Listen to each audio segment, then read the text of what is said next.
Amid questions of LPG shortage, have you wondered how much of the cooking gas India actually uses? We'll give you two ways to find out. One, you could visit the website of the Petroleum Planning and Analysis Cell, hover over the Consumption tab, select Products Wise, and download the latest annual report. Change the year by going here, but you can only get 3 years data in this way. Click Download Historical Report for other years. But first, either create an account or sign in to your existing one. Once you sign in, you will again have to select each year and download each report separately. So, let's say you want 27 years data.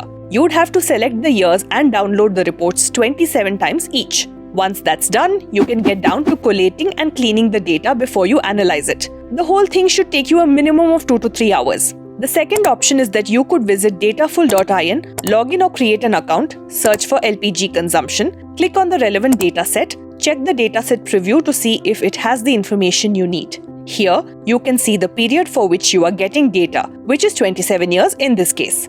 Finally, download the dataset in your preferred format. So what's it gonna be? Hours of downloading different datasets, collating and cleaning raw data, or downloading a cleaned, ready-to-use dataset from Dataful? Subscribe to a Dataful plan today and get access to our vast collection of cleaned, ready-to-use datasets across sectors.